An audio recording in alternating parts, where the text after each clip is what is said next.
March 8, 2014. A modern airliner, a Boeing 777-200ER, carrying 239 people on board, vanished from the surface of the Earth. How did this happen? Today we uncover the biggest aviation mystery that left behind traces indefinitely.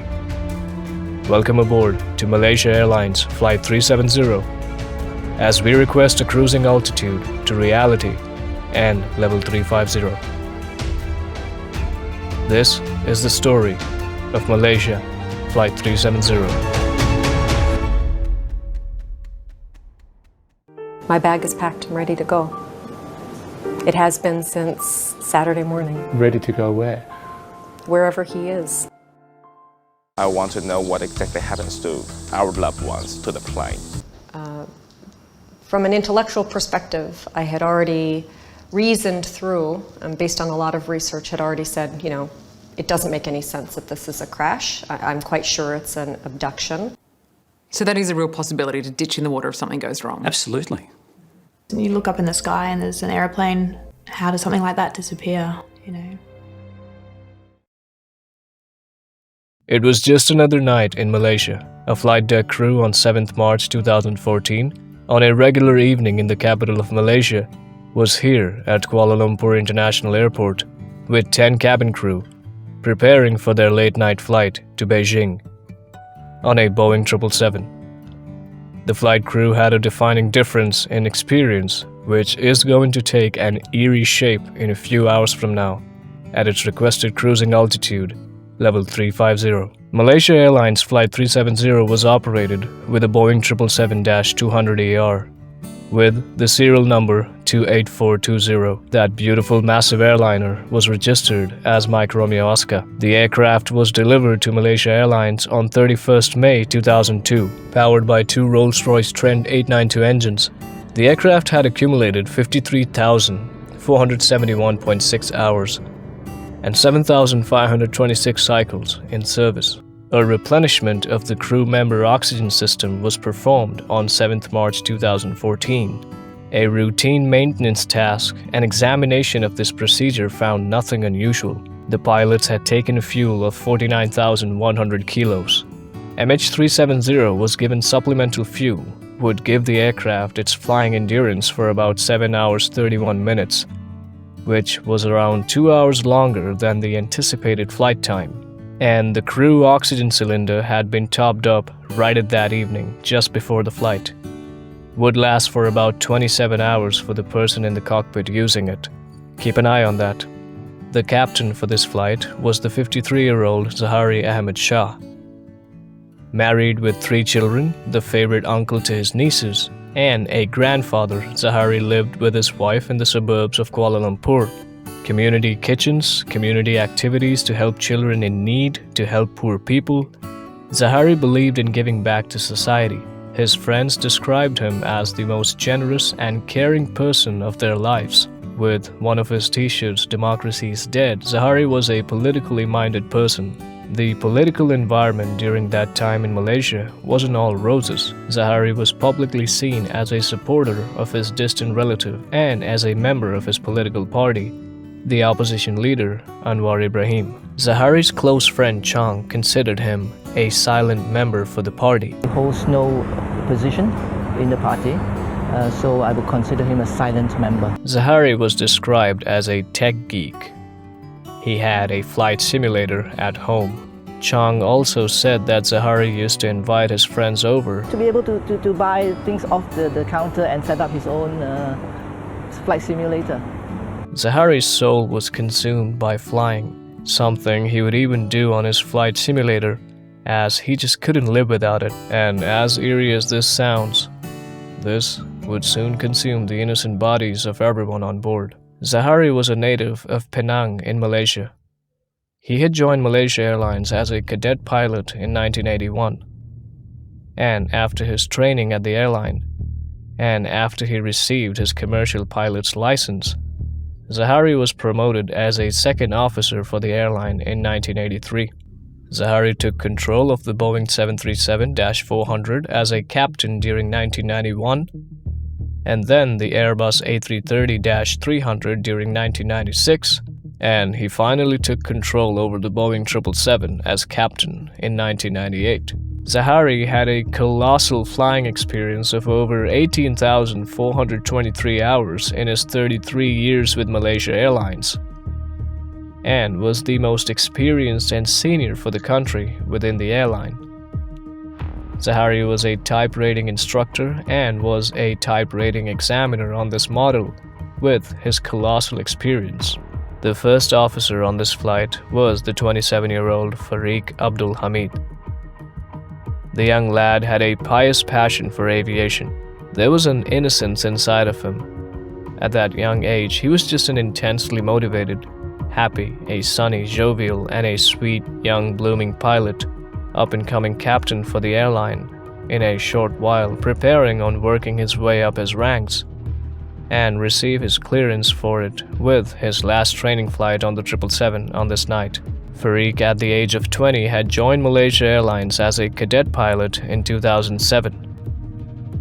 Being son of a senior civil servant in Selangor State, Fariq studied aviation at a flight school in Langkawi, graduated from the Langkawi Aerospace Training Center on the island of Langkawi, Kedah, in June 2007. Fariq had gained a flying experience of over 2,183 hours, and according to the authorities on this was Fariq's first flight on the 777 as a fully approved pilot. This was only the 6th time that Fariq was inside the cockpit of a Boeing 777, and well, Fariq was here going to be examined under Captain Zaharie Ahmad Shah, and with no notice to the world that night, and to his soon-to-be fiancée, who was a fellow pilot herself from another airline. This was going to be the last time that Fariq was inside the cockpit of an aircraft. Fariq, after being second officer for the Boeing 737-400, was promoted to first officer on the Boeing 737-400 in 2010, and then transitioned to the Airbus A330-300 in 2012. In November of 2013, Fariq began his training as the first officer on the Boeing 777-200. There were total 14 nationalities on board. 53 of them were Chinese citizens. 50 were from Malaysia, including 38 passengers and 12 crew members, 5 from India, 7 from Indonesia, 6 from Australia, 4 from France, 3 from the United States, 2 each from Canada, New Zealand, and Ukraine, and 1 each from Netherlands, Russia, and Taiwan. There were total 227 passengers on board. This video is backed by the world's leading authorities on the case study, a few veteran 777 captains like Captain Patrick Blelly and Jean-Luc Marchand, Australian Transfer Safety Bureau report, a scientific analysis of the flight path using whisper data by Richard Godfrey, Dr. Hannes Coetzee, and Professor Simon Maskell. No one inside the cabin raised any questionable behavior, any threats. Captain Zaharie arrived first at 22:50 and signed in for duty. The first officer followed and reported at 23:15 and signs in for duty. Zaharie had to look for anything that required some assistance from his side, as he was examining the young first officer. Fariq and Zaharie were busy with their pre-flight checks as the giant 777 sent a log-on message to the satellite communication network from Inmarsat through its Satellite Data Unit, or the SDU. A behemoth like the 777 is equipped with ACARS, or Aircraft Communications Addressing and Reporting System, that connects data providers on the ground stations directly to the aircraft through satellite communication, or VHF, which provides the due authorities on ground to perceive the aircraft's information, details like fuel on board, its position on its flight path, and make calls, send messages to the aircraft directly from the ground. Also, this provided us and the experts with a giant clue like a saber's tooth that the SATCOM, the satellite communication system, worked just fine in the beginning. But what nobody could possibly even think of was that this SATCOM system, in a petrifying move, would collapse in that dark, pitch-black sky, and all communications with the aircraft in less than an hour in its 5.5-hour journey will exterminate, and a certain individual on board would change the game forever. Around 25 minutes past the midnight hour, the first officer Fariq asks for departure clearance. Delivery Malaysian 370, good morning. Malaysian 370, request level. 370, we are ready, requesting flight level 350 to Beijing. The delivery controller responds to the pilot to follow PBOS 1 Alpha departure from runway 32 right and climb initially at 6,000 feet with their transponder code 2157. Malaysian 370 is cleared to Beijing via PBOS Alpha departure, 6,000 feet, squawk 2157. It is read back in the cockpit with Beijing, PBOS Alpha 6000, squawk 2157, Malaysian 370, thank you. Just 2 minutes after having read back the departure clearance, the flight deck crew of Malaysia Airlines Flight 370 at 27 minutes past 12 requests for pushback and start. Takeoff Malaysian 370, good morning. 21, requesting push and start. Kuala Lumpur, good morning, pushback and start, push runway 3 to right, exit via Sierra 4. Push and start, push to right, exit Sierra 4, PRB 239 Mike Romeo Oscar. Copy. The enormous 777 received its taxi clearance, the error bridge is removed, and the aircraft now begun taxiing out towards runway 32 right. The passengers, with their obligations due in Beijing and some just happy to meet their families, set themselves in a euphoric mood for the late-night travel. And as the lights get dim inside the cabin, they get cozy for their journey northeast over the South China Sea. The comfort and regularity of that aircraft was all natural, until it wouldn't be in a moment's notice, unaware of the fact that it would soon be cold inside the cabin, and everywhere they look around. At 20 minutes to 1 that night, March 8, 2014 approaches. Malaysia Airlines Flight 370 lined up at the runway and received its clearance for takeoff. 370, 3 to right of takeoff. Nice. 3 to right, Captain Malaysia 370, thank you. That massive 777 had a clear tarmac that it stood on, and a clean pitch black sky which the aircraft would soon kiss with its lips, and had an eerie composure. Zaharie gazed out the windscreen to the cold concrete runway ahead of him. Zaharie contemplated the view. It was motionless. That 777 on that concrete for those handful of seconds was the most valuable commodity to a dozen families in the entire world. Those majestic Rolls-Royce Trent 892 engines were pushed to takeoff thrust. Fariq pushed the toga buttons, and that huge aircraft was thundering down the runway. Fariq lifted the huge aircraft into the night sky, and Malaysia Flight 370 was on its journey north. At 42 minutes past that midnight hour, the SATCOM system recorded that the aircraft was airborne. As the plane climbed out, Captain Zaharie contacted departure control and asked for their departure frequency and received clearance for level 180. Malaysian 370. At around 53 seconds past its takeoff, the departure control told them that they could cancel the SID, their standard instrument departure, and fly straight to their waypoint Zaharie, and gave clearance to level 180. Malaysian 370, selamat pagi. Identified, climb flight level 180, cancel SID, turn right direct to Zaharie. Okay, level 180, direct Zaharie, Malaysian 370. It is actually not that rare that ATC gives shortcuts like these to these waypoints at night time, as there's less traffic. With some passengers now trying to get some sleep, Captain Zaharie selected Zaharie as the active waypoint and Fariq then selected flight level 180 in the panel and verified it with Zaharie. The aircraft climbed out to 18,000 feet and they were put to their frequency 132.6 on Lumpur radar until they would reach their waypoint Igari, and everything on the aircraft was regular and routine.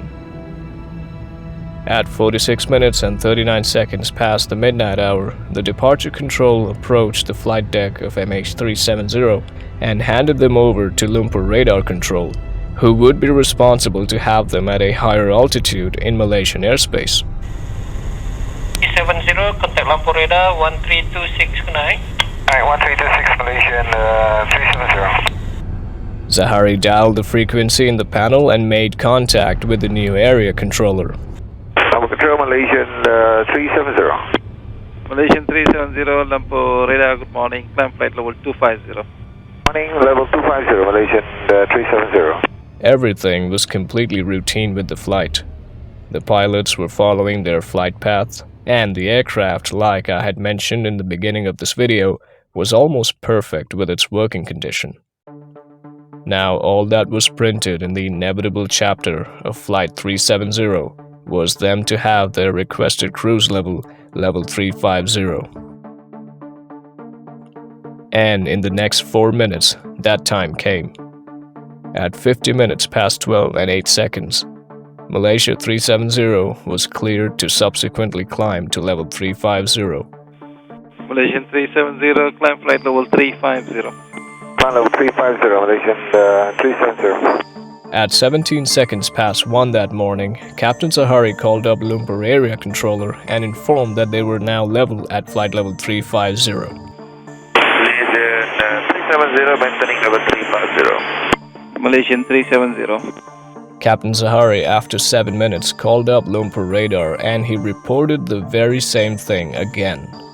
Malaysian 370, maintaining level 350. Malaysian 370. There is something here that is actually so eerie when I pay attention to it. It can make you squirm for days with the uneasiness of what just took place here. My good friend Peter from Mentor Pilot also felt that something was just very strange here, I guess in his own ways. You see, in the final report, however, this has been put to be anomalous. The experts here believe that this wasn't as important and this can happen occasionally. But I feel there's more to it. There were 7 minutes between that first and the second call. And what's eerie about this is the change in the captain's voice. In the first call made by the captain, he sounds warm, calm and collected, and he's very relaxed. Malaysian 370, maintaining level 350. Malaysian 370. In the second one, he came off preoccupied. He was in a hurry, read 7370 Swift at the manual control panel in front of him, absorbed with tasks that he was too thoughtful of when he made that call, and this is not normal captain behavior. This is terrifying. Malaysian 370, maintaining level 350. Malaysian 370. At 19 minutes and 26 seconds to 1 that morning, Lumpur radar told Malaysia Airlines Flight 370 to contact Ho Chi Minh Air Traffic Control Center on frequency 120.9, as they would now soon be entering Vietnamese airspace. Malaysian 370, contact Ho Chi Minh 120.9. Good night. Good night, Malaysian 370. And that was the last radio transmission made from Flight 370. What was yet again received from the pilot in command was his preoccupied behavior inside the flight deck as he did not read back the frequency. Someone who was just so much involved on carrying out his tasks for that euphoric night. At 20 minutes past 1 and 31 seconds, the radar recording showed that MH370 passed through its waypoint Igari. In the next 5 seconds, at 1 hour 20 minutes and 36 seconds after the aircraft flew past Igari, the Mode S functionality of the transponder was switched off. The transponder signal ceased from the aircraft to the ground station, and the aircraft would no longer be visible on the ATC radar displays.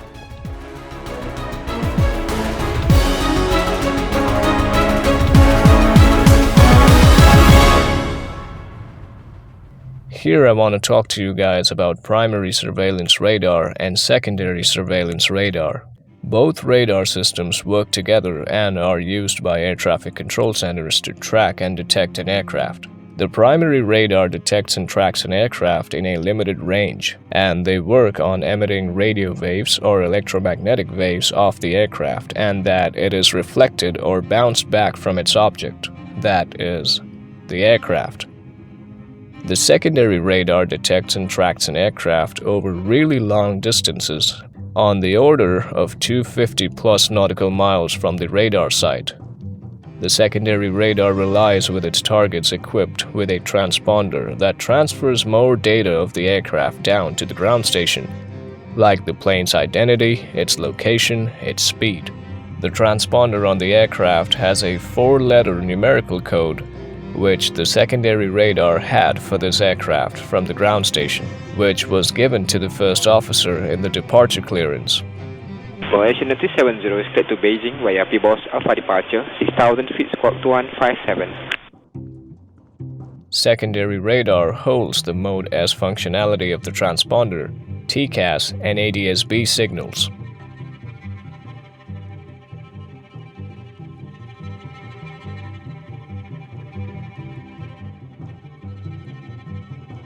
And now, without the transponder functioning, the secondary radar was not going to work, and the aircraft will now not be seen on ATC. The transponder can be turned off by pulling the circuit breakers located at the overhead panel or turning the transponder knob from TARA to standby position.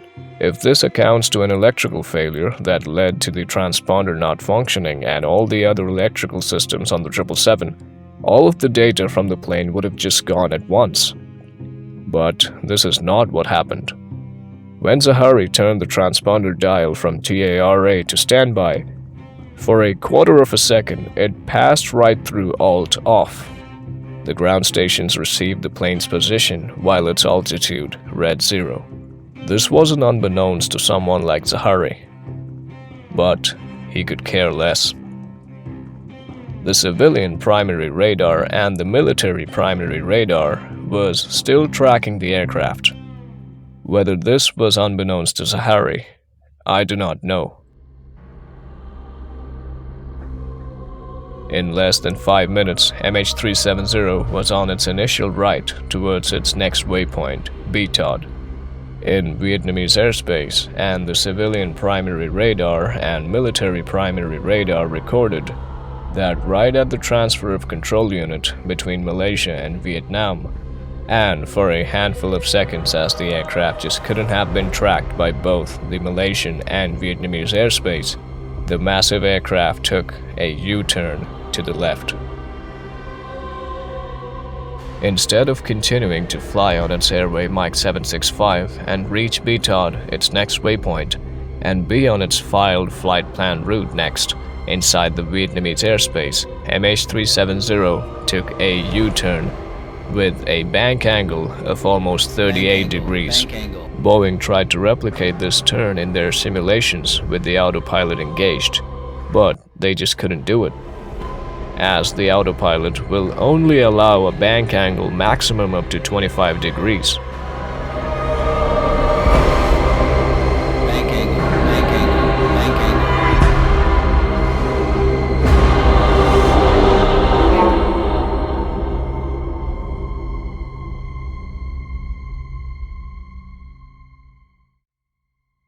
The 777 here was yanked with so much strength to the left that an eerily steeper bank angle was performed, anywhere from 35 degrees to 38 degrees. He disconnects the autopilot for him to be able to perform the turn that he wanted, and as Boeing concluded inside the report with what was achieved after its simulations, the aircraft was manually piloted or flown at this transfer of control unit. With this, let's return to the moment Malaysian Air Traffic Control had called MH370 to contact Ho Chi Minh Air Traffic Control, as they would now in a handful of minutes enter Vietnamese airspace. Malaysian 370, contact Ho Chi Minh 120.9. Good night. Good night, Malaysian 370. Could Zaharie have done this with Fariq, the first officer, still present inside the cockpit? That is very likely unattainable. Just seconds after having said goodnight to Lumpur radar, Captain Zaharie, who was examining Fariq on this night, asks him to leave the cockpit. On board the 777-200AR in the cargo hold were lithium-ion batteries and accessories of about 2,453 kilos and mangosteen fruit of about 4,566 kilos. A captain can send the first officer outside the cockpit to go and investigate any potential issue in the cabin or also in the cargo hold.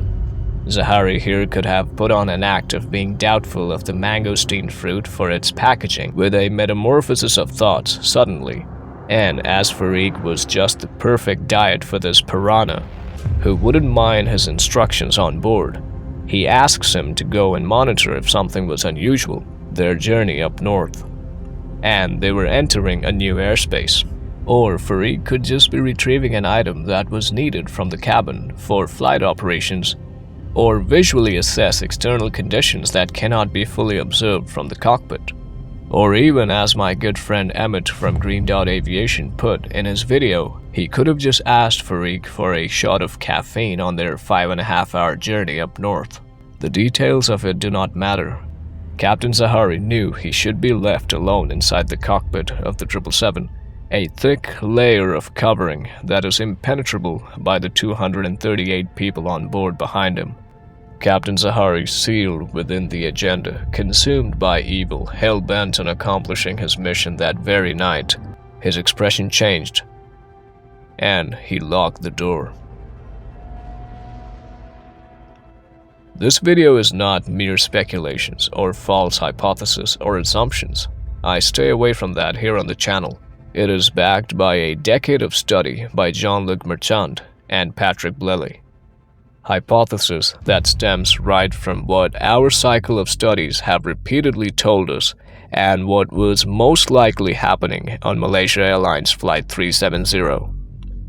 How the scene was eerily formed on that night.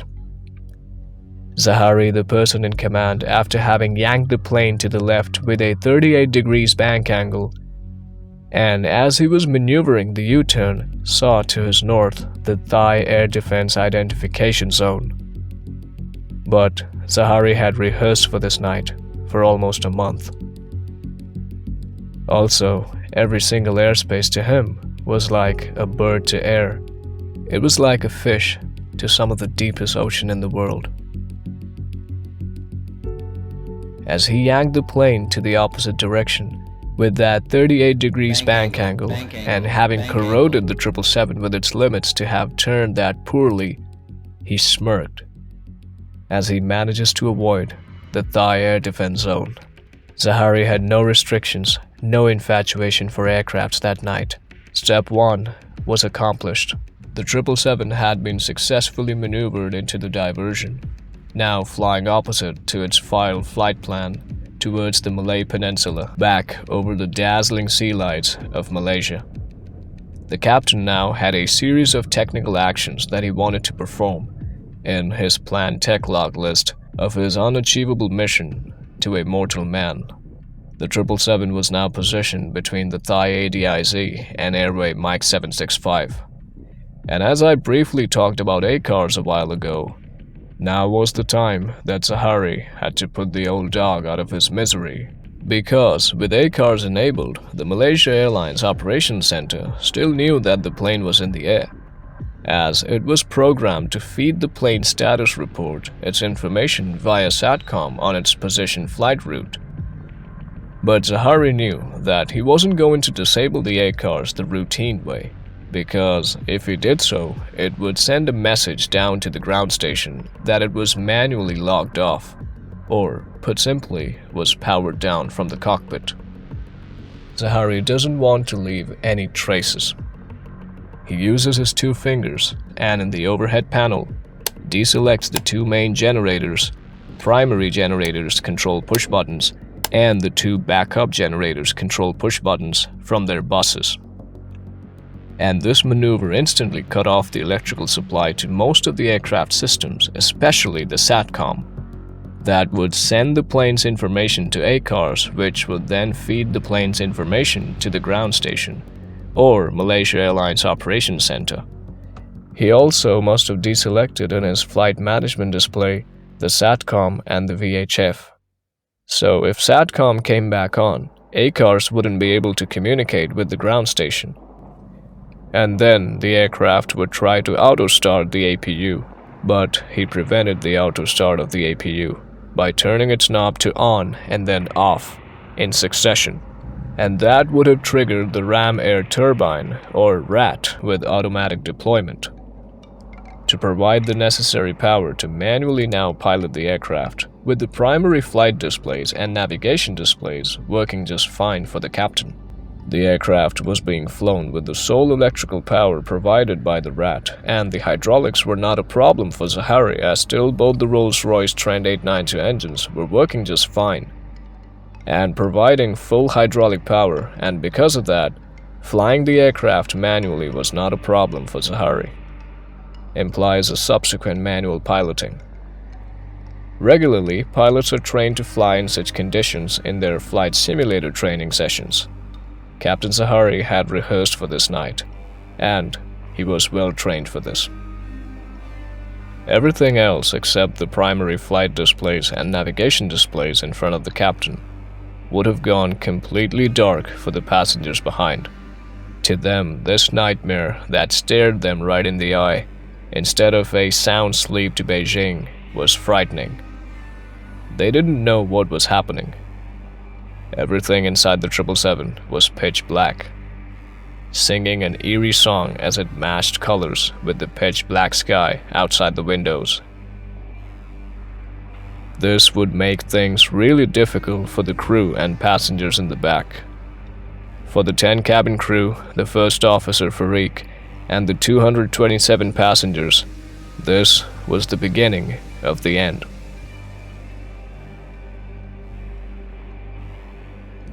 The person in command then depressurized the cabin. At 35,000 feet, there's only enough air pressure, which is significantly lower, and the air temperature can get very cold. Thin air could work as a catalyst to accomplish the next part of the plan, a vital part of his plan.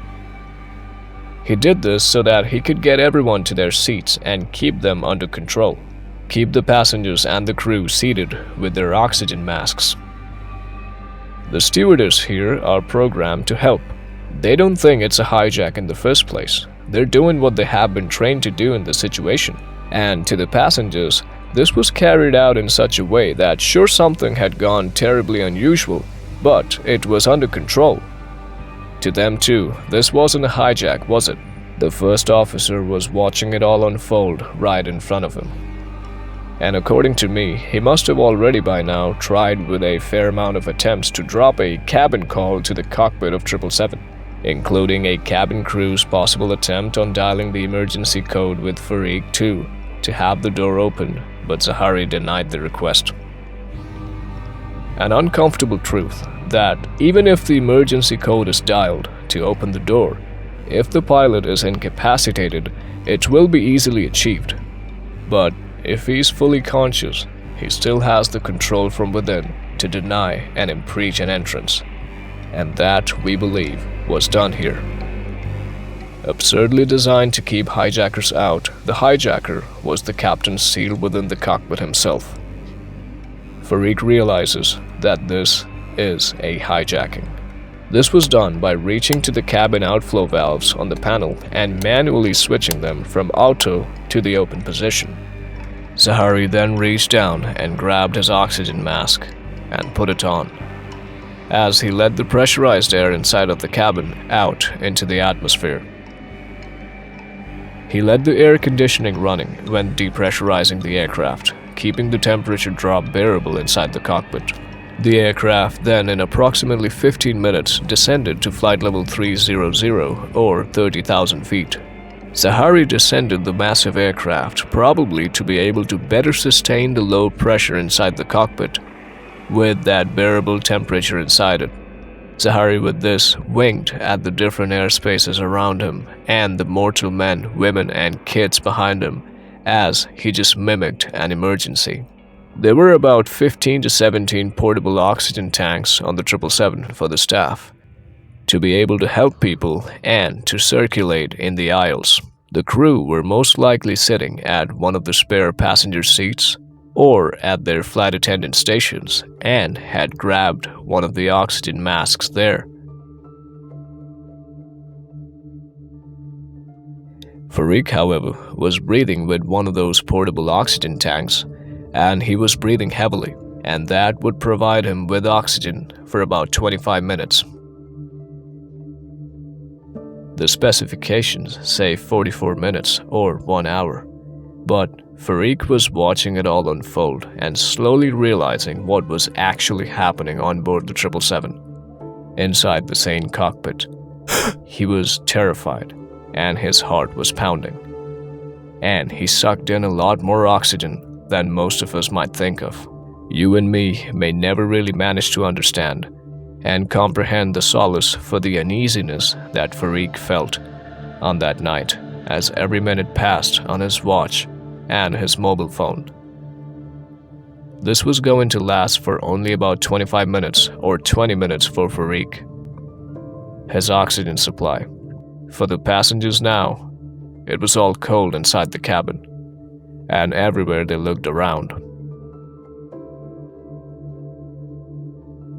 Now, the person in command inside the cockpit, Zaharie, was going to be just fine, as his oxygen supply came from the 2 large tanks underneath the cockpit that is going to provide oxygen for about 27 hours if only one crew member was using it. And it was topped up that very evening. During the stayover check on March 7, 2014, and it was time for the servicing on Mike Romeo Oscar, a mechanic went through the pressure reading and found that nothing was unusual. There was no leak in the oxygen system, and then the system is topped up to 1800 psi. Whether this was unbeknownst to Zaharie, we'll never know.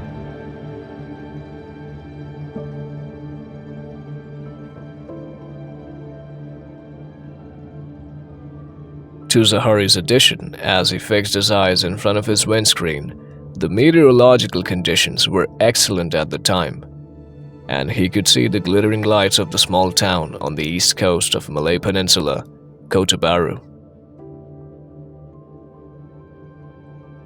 Helped as a landmark for Zaharie flying over Malaysia and the Thai boundary. At 37 minutes past 1 and 59 seconds, a blip on the military raw radar recorded that the aircraft was heading using Penang radial VOR towards Victor Papa Golf near the island of Penang. The aircraft showed small pad deviations and that it was still being manually piloted, and we believe that the aircraft kept flying on flight level 300 or 30,000 feet until it would reach the south of Penang. The reason for this descent is that this gave the aircraft a sufficient altitude to behave as normal en route traffic flying above Kota Baru and Penang terminal areas. Also staying safe and below the long-haul traffic usually flying above. And also flight level 300 offers highest ground speed for any selected indicated airspeed or Mach for the most calculated fuel consumption. Zaharie was like a chess player, preparing several moves in advance as he was flying over Malaysia, and that very Malaysian airspace to him was indeed like a bird to air. He had flown day and night over the Malaysian peninsula and knew everything towards Penang, every waypoint, every town, every blip on the radar towards Penang. And he knew the exact time, airspeed, and fuel consumption that was acquired here to reach Victor Papa Golf VOR beacon near the island of Penang. The person in command increased the indicated airspeed up to 310 knots or 574 kilometers per hour and was maintained steadily in the cruise at flight level 300.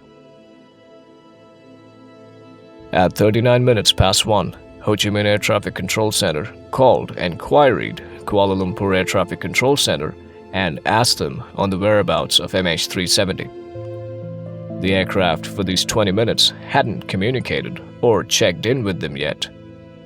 Why was there a delay by the Ho Chi Minh controller? 20 minutes than the standard 5 minutes it should take before a query is sent. It was all happening in the middle of the night, during peacetime, and when the aircraft had disappeared from radar, it happened at the transfer of control unit between Malaysian and Vietnamese airspace. And Vietnam was busy with their own aircrafts in their country. The Ho Chi Minh controllers were dealing with other traffic, and reportedly, that night there was a lot of traffic. Too many planes. Hence the delay. Misunderstandings between the two air traffic control centers and a preoccupied workload, and the aircraft's communication had been severed at an intersection between two countries. So the Ho Chi Minh controller wasn't in a hurry to hear from Flight 370 as they were busy with the traffic. This loss of communication with the outside world at MH370 happened in Singapore airspace, which was delegated to Kuala Lumpur ATC, including the Mike 765 airway. At 41 minutes past 1 and 22 seconds, Ho Chi Minh inquired information on MH370 and Lumpur Control Center informed that after waypointing Zaharie, MH370 did not return to Lumpur radar frequency. At 41 minutes past 1 and 23 seconds, Lumpur Control Center Sector 3 and 5 controller made a call to MH370 on frequency 132.6, but there was no response. As for Captain Zaharie, he continued to fly MH370 past Kota Baru, over Malaysia, knowing that unless Malaysia Airlines Operations Center asked for the specifics of the plane to Thai military or their controller, he would just be fine. The military in Thailand must have seen the plane making a diversion, a U-turn, and was flying back towards Malaysia. They were not in charge to do something about it. Zaharie knew every movement that was taking place down in the ground. Talking about that U-turn here, Captain Blelly decided to fly the exact path that MH370 took and recreated the diversion, challenging to mimic that 38 degrees bank angle as he pushed the massive airliner to its limits. When he did the U-turn, the controls were shaking and the alarm started blaring inside of the cockpit. You could only imagine just how skilled and experienced Zaharie was until the day of this flight. He was possessed for flying. You just couldn't touch him. The Lumpur Control Center initiated efforts involving Malaysia Airlines Operations Center, Hong Kong ATC, and Cambodia ATC in an attempt to establish the location of MH370. And no contact is established by any of the ATC units. Zaharie's plane was a blip on the Malaysia military radar, flying past several recordings, racing southwest across the Malay Peninsula. Zaharie noticed the bright orange lights of the island of Penang now in front of him. He was calculating, looked over his watch, that soon the oxygen masks would begin to run out. Or they already have. The passengers in a few short minutes would be unconscious and fall into hypoxia. Not enough oxygen would circulate in the blood and inside the brain to be able to perform normal bodily functions. Time of useful consciousness at 30,000 feet is about 1 to 2 minutes. Within a minute, brain cells begin dying. Neurons and brain damage becomes more likely. In 10 minutes, the brain suffers irreversible damage if oxygen isn't provided. And then within minutes, death. Malaysia Flight 370 spoke softly in the clear visibility of the night, flying over the country's peninsula, deceiving other aircrafts in the corridor and every controller on the ground. Zaharie saw beneath him the island of Penang. He had spent a huge chunk of his life here. He played outdoors, up and down the roads in this state with his friends, greeted his grandparents, and now he was flying over it for the final time. In front of him was the Indonesian island of Sumatra. and Zaharie had no information on the Indonesians with their radar installations. To his relief, most of their radars were not turned on, but he had successfully managed to fly this enormous plane over the Malaysians without being detected, and with this next move, he wouldn't take any risks. Zaharie gently, over the Strait of Malacca, circumvents the island of Penang with a soft, mushy turn to the right, and the massive airliner descends a little more and didn't bank too much. A light of sight for the ground at Penang, ironically, brought Fariq and Zaharie to work together as a team again. As Zaharie managed to look around and gaze at the details so he could entirely scan his turn right towards the Strait of Malacca, Fariq moves to one of the passenger windows during the slow turn to the south of Penang as his mobile phone is connected to a mobile telecommunications tower at Bandar Baru Farlame, Penang at 52 minutes past 1 and 27 seconds. You have to be close to a passenger window inside of an aircraft to get a connection at that altitude. And with the descent in its turn, it was sufficiently low to get a connection. But it was just a signal hit at the tower, as it lasts for only about 10 seconds. And then, it was gone. No communications were made through the mobile phone. Fariq's desperation is unimaginable. This was sadly his last effort on the Mike Romeo Oscar. He smiled as he accepts his end. And he predicted something horrible would happen to the plane. He looked for one last time towards the direction of his faction. Those brave females. They were all laid unconscious in the aisles, and some of them, with the passengers, were dead, and Fariq knew that within minutes he would lose sight with no rational decisions, suffer damage to the brain, and will be lying somewhere in the aisles. The end was imminent. Why was he a sacrifice for his own examiner's planned hijack of the 777? Why did Fariq have to go through this? An illustrious career as a captain for the airline and his soon-to-be fiancée from another airline waited for him. He was the only guy who could have thwarted Zaharie's plans inside the plane, and now he was exterminated. The lights went out.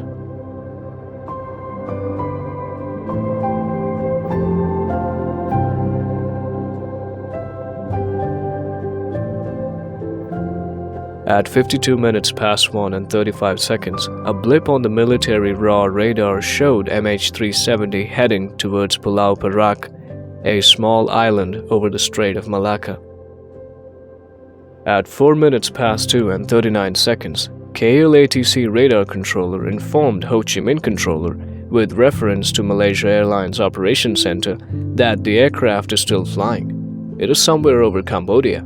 What nobody knew was that Malaysia Airlines Operations Center, with their tracking software, didn't use live information of the aircraft, but simply on predictions as to where the plane's last known location was. To them, it was still flying over the South China Sea, but in reality, MH370 was 70 miles to the opposite direction as it raced southwest in Malaysian sea lights to the south of Penang, and now whispering to the wind like an enigma to the Strait of Malacca. But Zaharie knew that he was still a blip on the military radar, now over the Butterworth Air Base, and was over Langkawi in Kedah, where a primary radar installation was already there, range of 60 nautical miles. At peacetime, plenty of planes do fly over the Strait of Malacca. Zaharie was like a fifth grader. As he closed his eyes, he bit his lip, and he wished that he narrowly escapes the radars altogether, blend in with other commercial jets, and he races one last time past the range of the radar displays as a camouflage dot to their doomed visibility. Just a few minutes more and it can be achieved. He'll be the most isolated man on the planet. He will not be found. More importantly, the 777 will diminish. Mike Romeo Oscar will be extinct. The massive aircraft was kept electromagnetically silent, including its telecoms, ACARs, and the in-flight entertainment, and its lights, the aircraft's position lights. It'll now be important for the traffic ahead. The game was far from over. With no position lights this entire time, after the turn at Zaharie, the Boeing 777 looked like a mythical creature, whispering through the Malaysian sky songs that'll never be detected.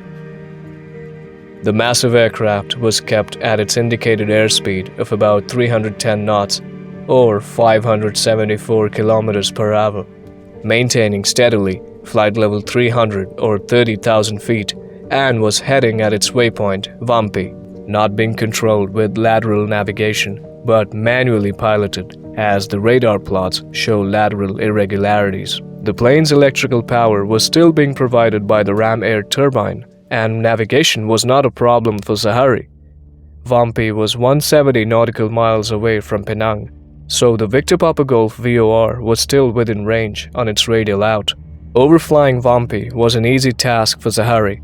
Vampi glittered as an icon on the captain's navigation display. The aircraft was heading northwest with its ground speed of about 506 knots or 937 kilometers per hour. We estimate that Vampi was soon passed. The aircraft flew a beam waypoint Vampi at about 13 minutes past 2.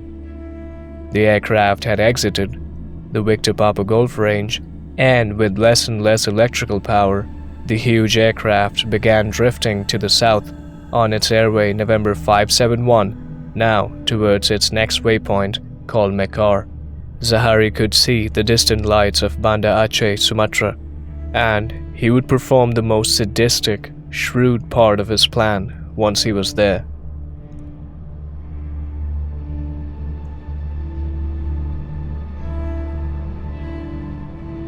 We estimate with Captain Blelly's manual piloting, Mekar was passed at about 21 minutes past 2, and the massive jet started a slow descent of about 500 feet, now at 29,500 feet. Flight 370 was now past the radar coverage of Malaysia. Zaharie had now escaped the military radars completely. At about 10 nautical miles after the plane is past Mekar, at 22 minutes past 2 and 12 seconds, the massive plane disappears with all its radar traces. Zaharie had done it. He had managed to take a Boeing 777 and have it crawl into his mission. He would slip into the night as a covert spirit and conceal a massive modern airliner from the world. Nobody was watching.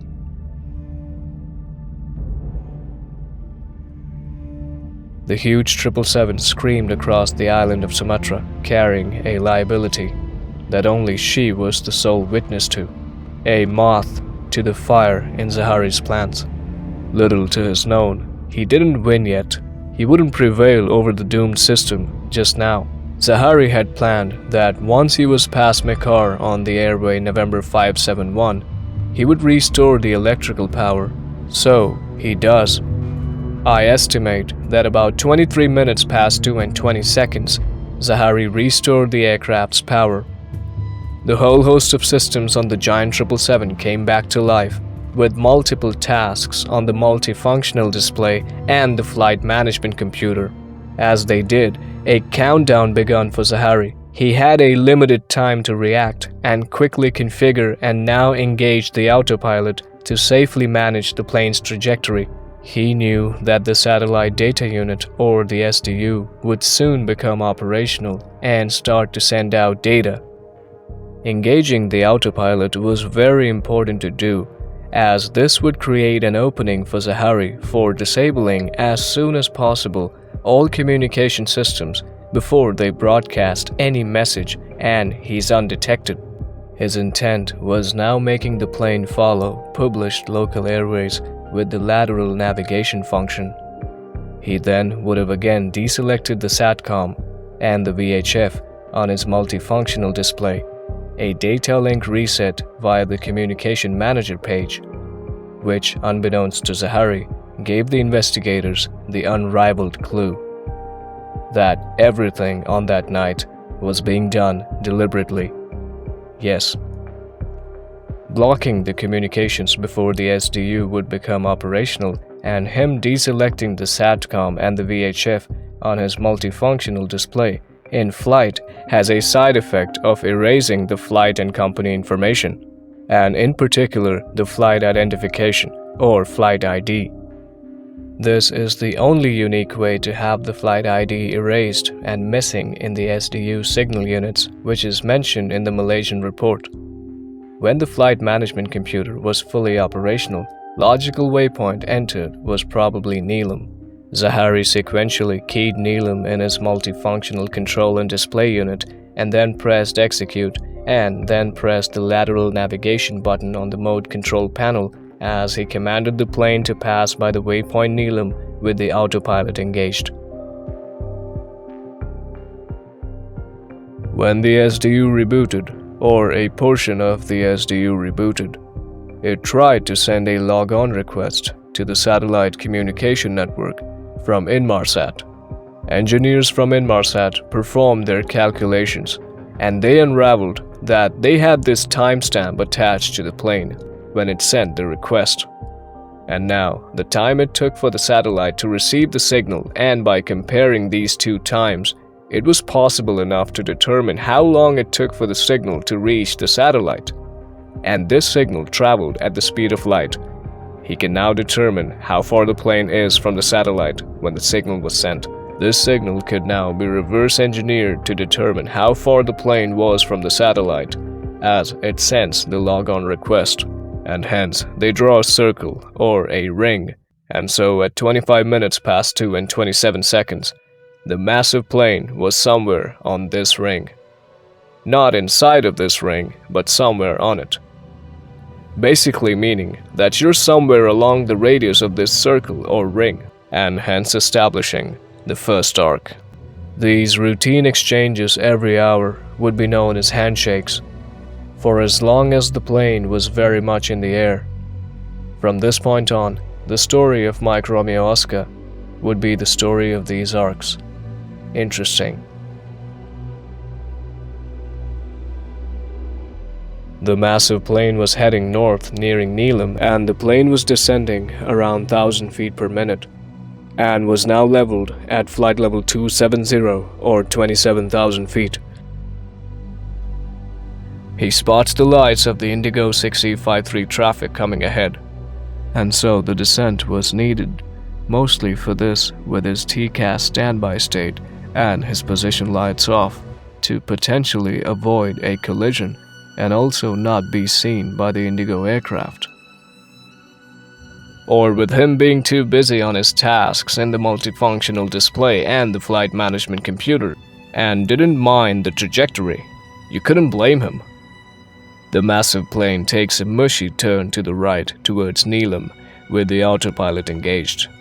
It would be morning before the search and rescue teams began their search for the aircraft, and they would start at the South China Sea. Strike one, the beauty in his plans. Zaharie had by now repressurized the plane. The South India Air Defense Identification Zone was now in his proximity in B-line, and he kept his blinders on the Indonesian designated airspace, and he would not cross any of them. At the ground at 33 minutes past 2 and 59 seconds, Kuala Lumpur ATC radar controller inquired with Malaysia Airlines Operations Center about the status of communication with MH370, and the personnel is unsure if the message has gone through successfully or not. Malaysia Airlines Operations Center informed that the aircraft is still sending the movement message indicating somewhere in Vietnam and giving the last position as coordinate at 33 minutes past 2 Malaysian time. Zaharie plans to get the massive plane close to Airway Papa 627, his next move in his checklist.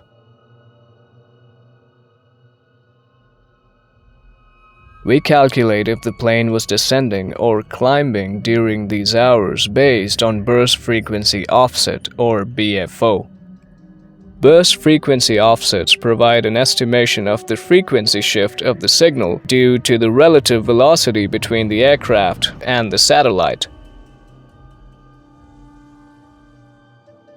The autopilot is disengaged immediately, and the massive jet begins a manual left turn with a high bank angle along with a climb to get back to flight level 300 to stay as close as possible towards route Papa 627. The aircraft climbed with a rate of 2,200 feet per minute and turned left on airway Papa 627, and Zaharie keyed a direct to waypoint Povus on the MCDU, followed by execute and then engage the autopilot and lateral navigation function of the autopilot. Zaharie increased the indicated airspeed up to 325 knots or 601.9 kilometers per hour. The aircraft kept flying at its indicated airspeed and had now leveled at flight level 300 or 30,000 feet, and Zaharie wanted to quickly get away with a straight over the southerly west of Sumatra. The people on the ground continued with their tasks to get information on the plane. At 34 minutes past 2, Ho Chi Minh Air Traffic Control Center queried about the status of MH370 and was informed that the watch supervisor was talking to the Malaysia Airlines Operations Center at this time. Zaharie, on the other hand, had already taken the giant 777 past the waypoint Povus. And at about 39 minutes past 2 and 58 seconds, Malaysia Airlines Operations Center called the cockpit of Flight 370 over SATCOM in what would be an attempt to establish contact with so much desperation on the ground. As Zaharie saw the call appear on his screen, he waited for the call to stop ringing.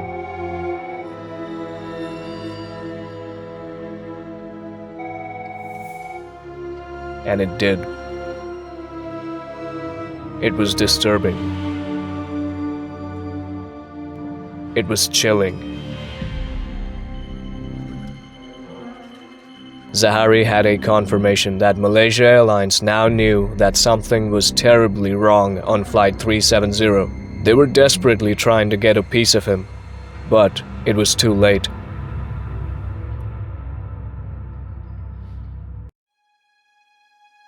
Zaharie looked like a god as he harnessed the power of the moon, and he turns the massive aircraft with his final major turn to a southerly direction.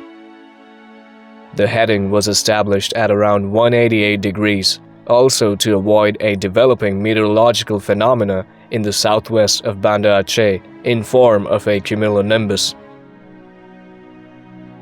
ACAR's messages kept showing up inside the cockpit of Flight 370 until 43 minutes past 2, but no response was received on any message. And now he would mount the most sadistic and shrewd part of his plan and turn the Boeing 777 with a final major turn over the southerly west of Sumatra.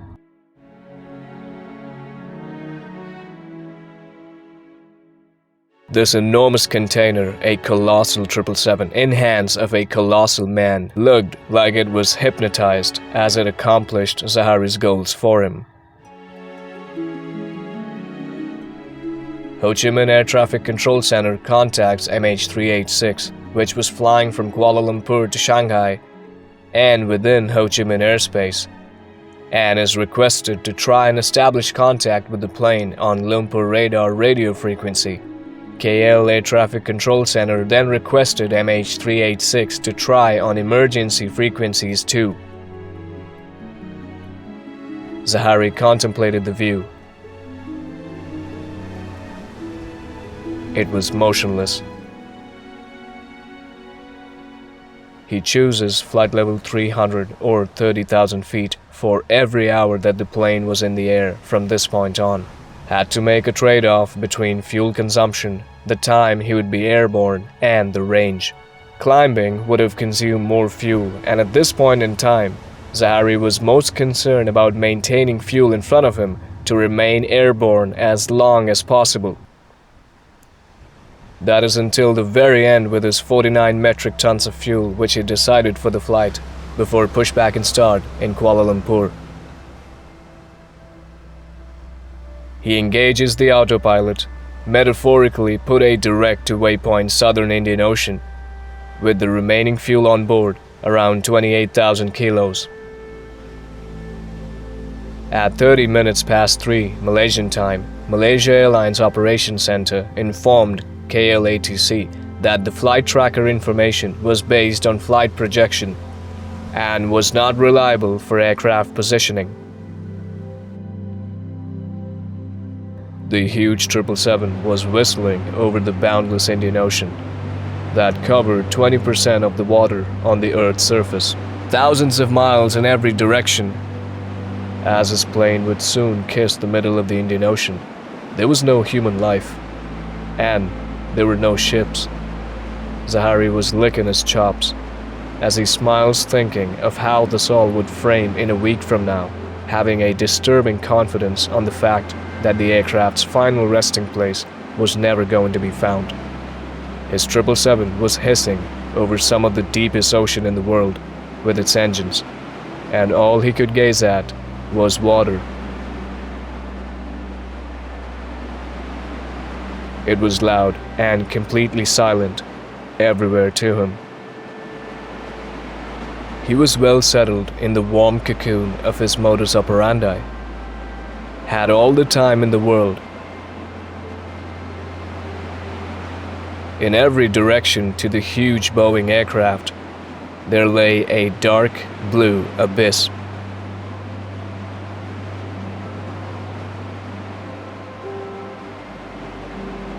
He knew that for decades the world will come up with its theories on what actually happened on the plane, and he would hide the wreckage of the aircraft from us. They'll never be able to reach the crash site.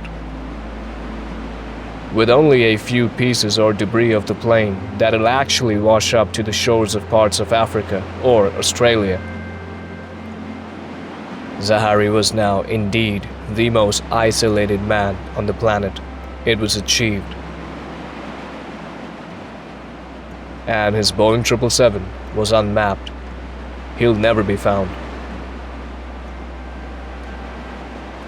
The Mike Romeo Oscar, when the morning sun rose in a few hours from now, will be extinct.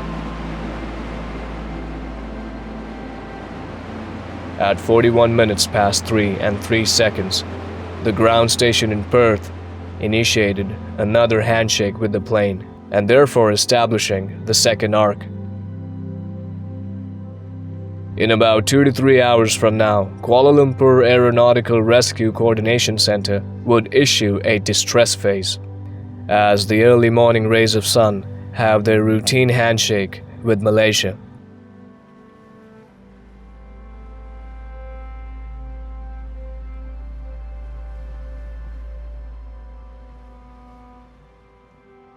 The massive plane would continue its routine handshakes with the ground station in Perth as every hour progressed. To add details on the devil, his actions were not for the faint of heart. His actions on this night were rehearsed. A performed drill on his home flight simulator.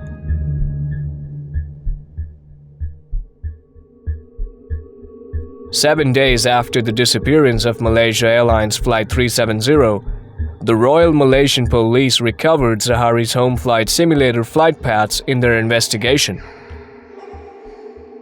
Practice flights to the southern Indian Ocean.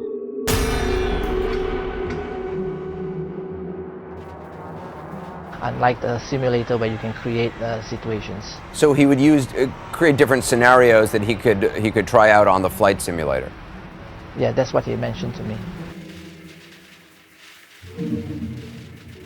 The simulated coordinates showed definitely what he had planned, and all he had to do was keep a note of these coordinates he could put into the flight management computers on the night. That would take him exactly where he had planned to go. Who plans a flight to go to the middle of nowhere? Someone who's trying to make the aircraft disappear, and did it very well.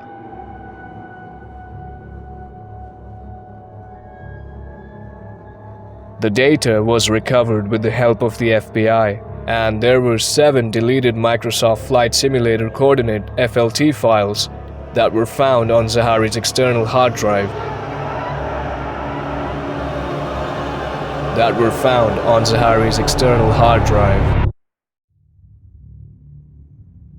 That hard drive was installed on 23rd December 2013 and was uninstalled on 20th February 2014. Zaharie had a simulation run with these coordinates on February 2nd, 2014, and in it, he flew MH370 from Kuala Lumpur to Jeddah with a starting fuel amount of 68,523 kilos. Just 2 days later, Zaharie piloted MH370 from Kuala Lumpur to Jeddah and had an estimated 68,450 kilos of fuel on board. Fans of coincidence have a cinema roll up their eyes, as in an uncanny fashion, the 2 fuel amounts were almost identical. The initial motive was to hijack Flight 150, and that did not happen.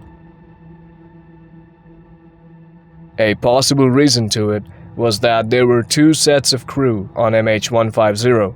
Captain Zaharie was assigned the outbound sector as Flight Crew Set A and return sector as Flight Crew Set B. With an additional flight crew on Malaysia 150, it would have been a mess trying to take controls of the huge aircraft and divert the 777 to the southern of the Indian Ocean.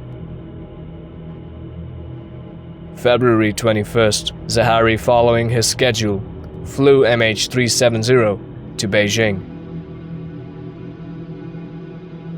Well-groomed and attired, with his posture, facial expressions, and mannerisms being completely normal. When studying Zaharie's behavioral pattern on CCTV recordings, passengers on that day had an incredible close shave.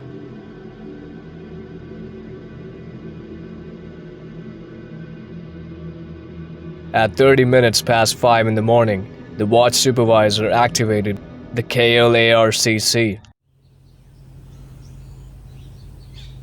It was first light at Beijing. Controllers there hoped to see a Boeing 777 touch the cold tarmac with its final approach up the runway as the sun rose. But nothing came. Search and rescue operations began as Kuala Lumpur Aeronautical Rescue Coordination Center issued a Distrifa message. They would start searching for the plane in the South China Sea.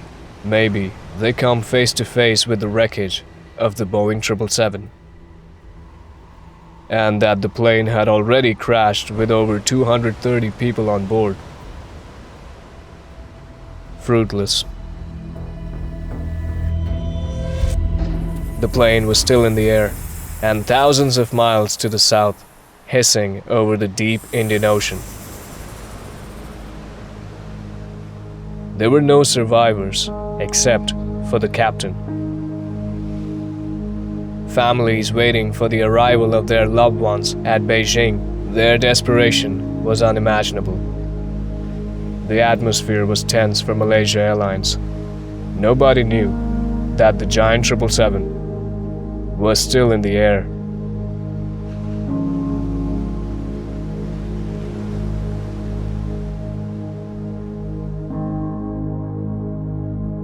At 14 minutes past 7 and 22 seconds, Malaysian time, Malaysia Airlines Operations Center tried to call Flight 370 over SATCOM in what would be their second attempt and their final attempt to try and call the aircraft. The call appeared. Zaharie waited.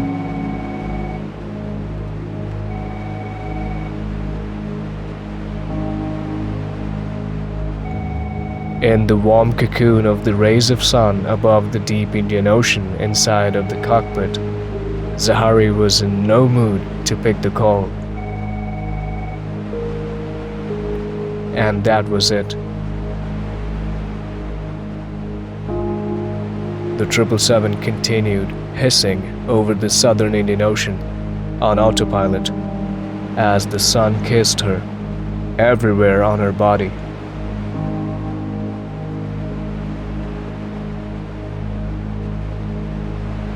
Around 57 minutes later, the ground station in Perth established another handshake with the plane, now creating the sixth arc.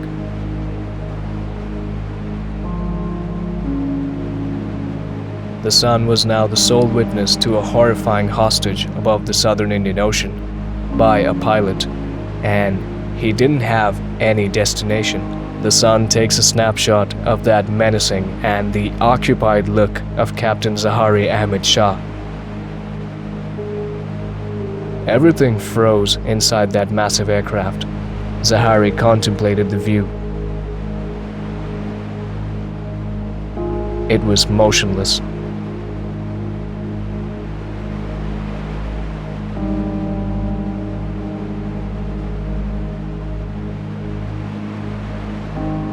The remaining fuel was around 800 kilos, and it was not evenly distributed between the tanks, as the right engine was consuming more amount of fuel than the left one. At this point in time, the total fuel consumption of both the engines was about 88 kilos per minute, or 5,280 kilos per hour, according to Boeing fuel performance table for 777-200ER. With a mass of 175 tons. The right engine on the Mike Romeo Oscar consumed more fuel, around 1.5 tons every hour compared to the left one, and within moments it ran out of fuel. All aircraft systems were powered by the left engine. The 777 for the last time would have a mushy turn to the right, with a descent of about 1,000 feet per minute. The autopilot and the flight director were still functioning for Zaharie, and he most likely kept the max selected mode on the MCP. The consumption of the left running engine was about 4,300 kilos per hour, or about 71 kilos per minute. The person in command started the APU and opened the fuel crossfeed valves to be able to use all of the remaining fuel and to dry out the tanks. Close to flight level 230 now, the left engine ran out of fuel, or was manually stopped. The plane started gliding with a slight increase of the pitch down. A short lack of pitch control increased the vertical down speed up to 4,000 feet per minute, as indicated by the Inmarsat data. Following the left engine cut off a few seconds ago, the APU now took over as the sole remaining source of power on the 777, with a minute portion of fuel still remaining in the tanks. No more power was available to left AC bus, which powers the SATCOM. The APU took over from the left engine and powered the left AC bus in addition to the right AC bus that it already powered. This left AC bus power off on sequence induced an electrical power brake transfer, leading to a component of the SATCOM to power up. The satellite data unit initiated a log-on request to the ground station in Perth, now establishing the infamous 7th arc.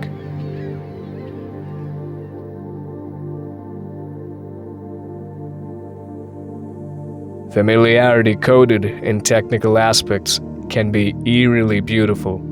Unbeknownst to Zaharie, this took the investigators to pretty much confirm where the plane ran out of fuel. This would further allow us to locate where the plane's final minutes took place, an attempt to strip off Zaharie's controls on hiding the crash site.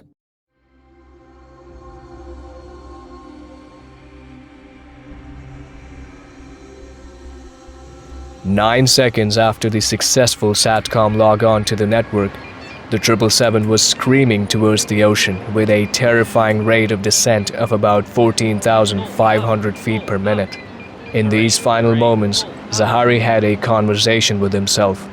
He believed he picked his people from obscurity, the first officer Fariq, the 10 cabin crew, and the 227 passengers, and he would make them relevant for a whole eternity. Mike Romeo-Oscar told stories in her final minutes to the sun. She again looked like an enigma, and now threw incredible powerful rays off her body. Within seconds, she made contact with the southern Indian Ocean. Escape.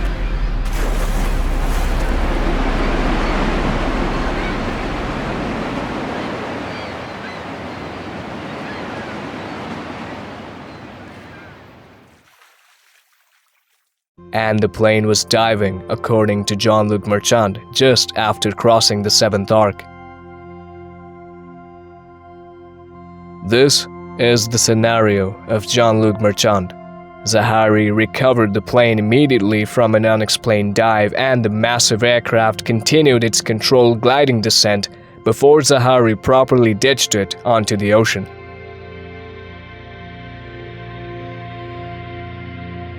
The flaperon found on Reunion Island, when examined by material scientists like Tom Kenyon, and one of the key arguments made by analysts like Larry Vance behind this, was that the flaperon was not crushed as you would expect from a high-impact crash, or when the plane has plunged into the ocean.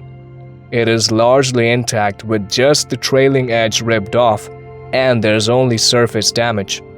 Another theory put forward by Mike Exter and Don Thompson suggests that the flaperon could have detached due to flutter from the wing before the plane smashed into the ocean and had a hard impact crash.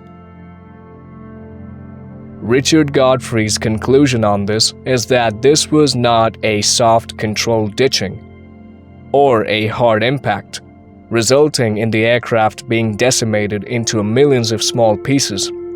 This is something in between both the extreme scenarios. This was a controlled ditching attempt that went wrong, and with the incredible rate of descent of about 15,000 feet per minute, the captain lost control of the massive plane there and smashes into the ocean. And I'm with Richard Godfrey, Mike Exter, and Don Thompson on this. According to me, the plane was falling out of the sky, and it straight smashed into the Indian Ocean.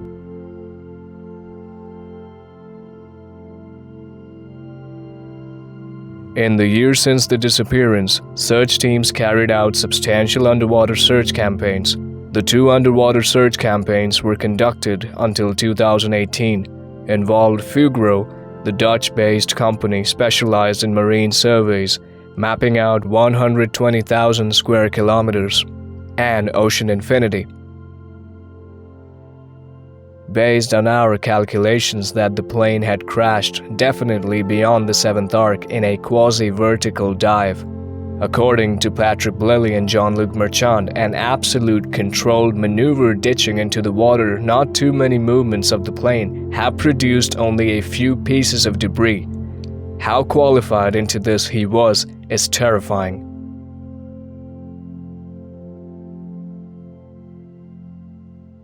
He petrified a few seals, whales, sharks as the plane made contact with the ocean. Nothing could move.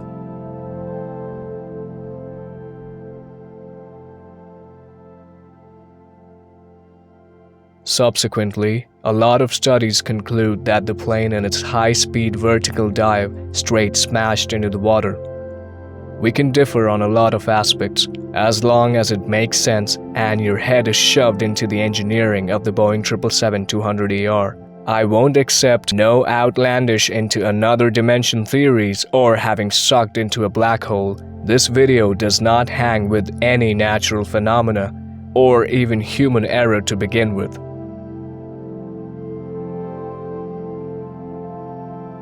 Everything to him in that rational cockpit indeed was like a bird to air. A master with his unwitting accomplice possessed on achieving what mortal men cannot. Planetary devastation.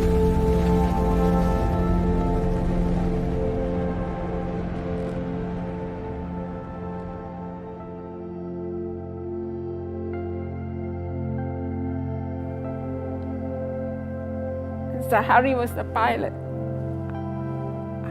It came as a big shock. It's impossible that it's him. We are left suspended mid-air. For now, I would consider like I have lost my brother, but to make matters worse, fingers are pointing at him.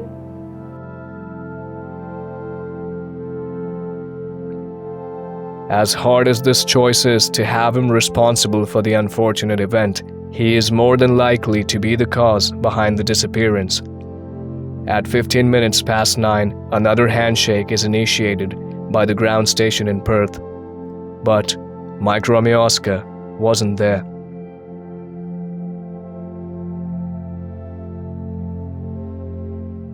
The primary objective of the underwater search was to establish whether or not the debris field of the missing aircraft was in the area of seafloor defined by expert analysis of the aircraft's flight path.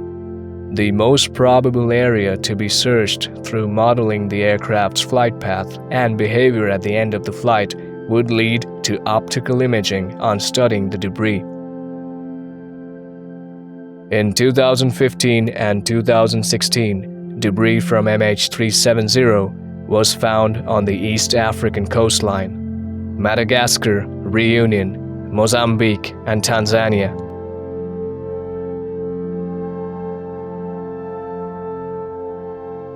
The Australian Transport Safety Bureau had its underwater search area located up to 2,800 kilometers west of the coast of Western Australia.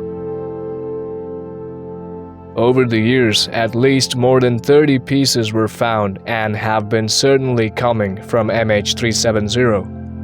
But thousands of pieces separate us from many layers to this story. Recovery and investigation of the loss of Air France Flight 447 in the South Atlantic Ocean in 2009 have led to locating missing aircrafts over deep ocean areas. Requirements and systems and technology for tracking aircraft has been enhanced. Previous two search efforts were called off, and just now Ocean Infinity has just announced that they're willing to go for the search of the aircraft again, and this time on a no-find, no-fee principle, a new area of about 15,000 square kilometers. The search for the massive liability, however, has a roadblock yet again in its way. Malaysia's Transport Minister Anthony Loke announced that the operation is temporarily suspended, citing seasonal changes and that this is not the right season for it.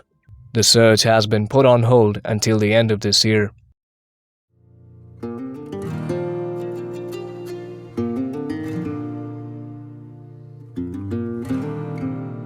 I would like to praise the efforts of Harini from Today I Learned Science, Peter from Mentor Pilot, my good friend Vikram from Wings, and my good friend Hamid from Green Dot Aviation for covering the story tremendously on their respective channels.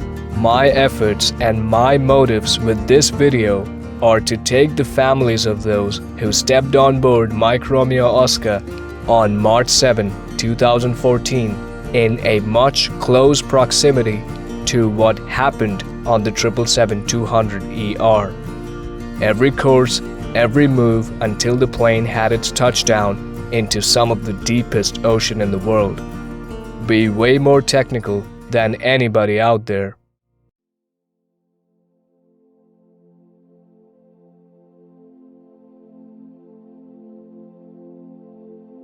Have people get past with their outlandish theories and especially conspiracies that they have believed in with the media that they have consumed for these 11 years. A huge appreciation for men like Jean-Luc Merchant, Patrick Blely, and Richard Godfrey, who've been working on this case every day of their lives for these 11 years. This video is a token of love for the families of those who boarded Malaysia Airlines Flight 370. You're remembered.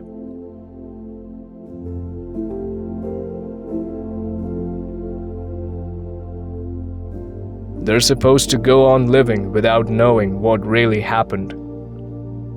And to provide them with that sense of achievement was my effort. I've put my all into this video for something that is much bigger than just baseless search efforts. I've put my all into this video. I've gone more technical than anybody out there for something that is much bigger than just baseless search efforts and conspiracies. I'm tired of these. This story, this event in history is way bigger than that.